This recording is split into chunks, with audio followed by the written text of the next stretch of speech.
planète fut donc la Terre. La Terre n'est pas une planète quelconque. On y compte 111 rois, en n'oubliant pas bien sûr les rois nègres, 7000 géographes, 900 000 businessmen, 7,5 millions d'ivrognes, 311 millions de vaniteux, c'est-à-dire environ 2 milliards de grandes personnes. Pour vous donner une idée des dimensions de la Terre, je vous dirais qu'avant l'invention de l'électricité, on y devait entretenir sur l'ensemble des 6 continents une véritable armée de 462 511 allumeurs de réverbères. Vu d'un peu loin, ça faisait un effet splendide. Les mouvements de cette armée étaient réglés comme ceux d'un ballet d'opéra.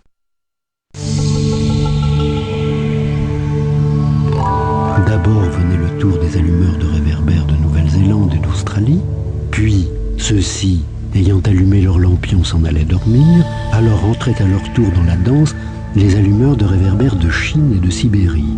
Puis eux aussi s'escamotaient dans les coulisses. Alors venait le tour des allumeurs de réverbères de Russie et des Indes, puis de ceux d'Afrique et d'Europe, puis de ceux d'Amérique du Sud, puis de ceux d'Amérique du Nord. Et jamais ils ne se trompaient dans leur ordre d'entrée en scène. C'était grandiose.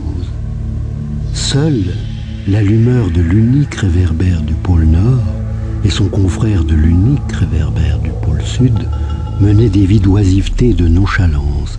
Ils travaillaient 2 fois par an.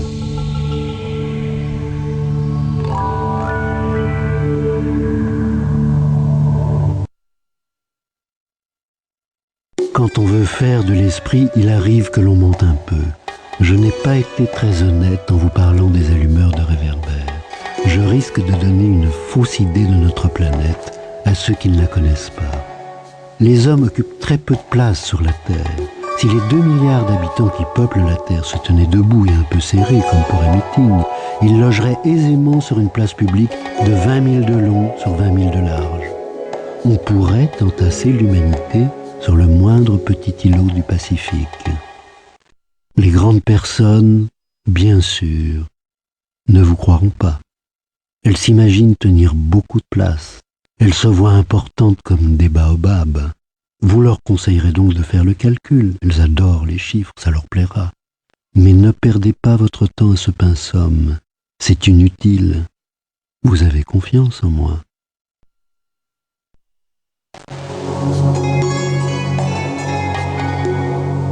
Le petit prince, une fois sur terre, fut donc bien surpris de ne voir personne. Il avait déjà peur de s'être trompé de planète quand un anneau couleur de lune remua dans le sable.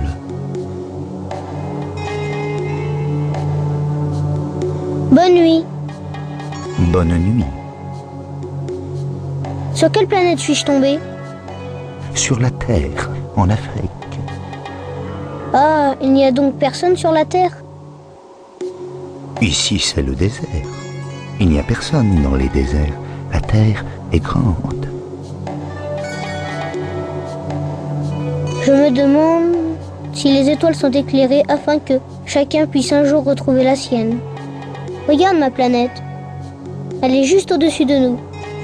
Mais comme elle est loin... Elle est belle. Que viens-tu faire ici? J'ai des difficultés avec une fleur. Ah.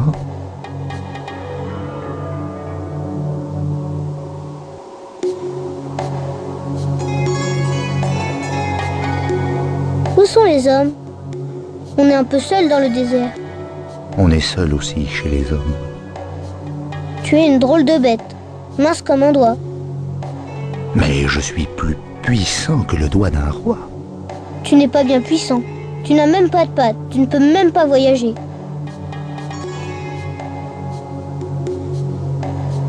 Je puis t'emporter plus loin qu'un navire. Celui que je touche, je le rends à la terre dont il est sorti.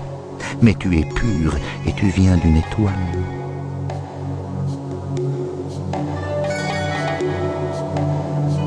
Le petit prince ne répondit rien. Tu me fais pitié, toi, si faible sur cette terre de granit. Je puis t'aider un jour si tu regrettes trop ta planète. Je puis... Oh, j'ai très bien compris. Mais pourquoi parles-tu toujours par énigme? je les résous toutes. Et ils se turent.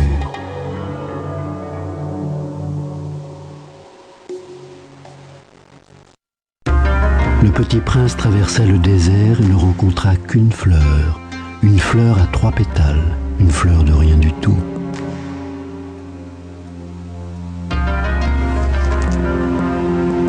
Bonjour.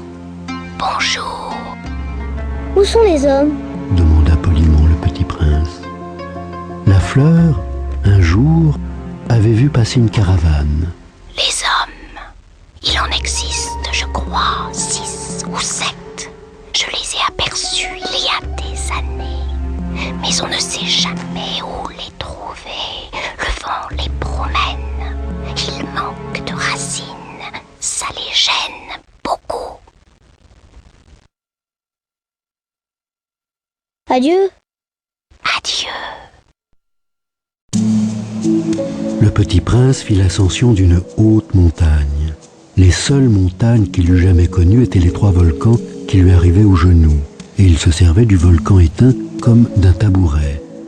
D'une montagne haute comme celle-ci, se dit-il donc, j'apercevrai d'un coup toute la planète et tous les hommes.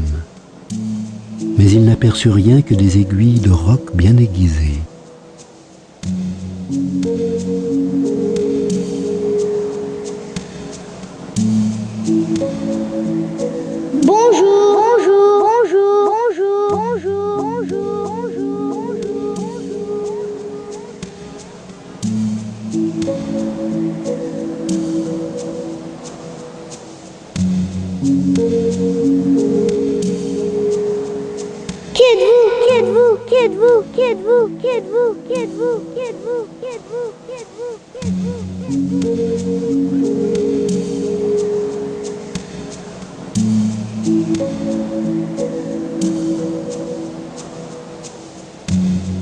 Soyez mes amis, je suis seul.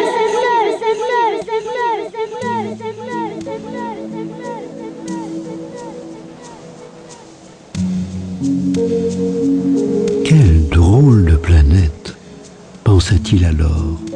Elle est toute sèche et toute pointue et toute salée, et les hommes manquent d'imagination.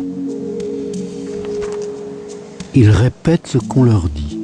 Chez moi j'avais une fleur, elle parlait toujours la première.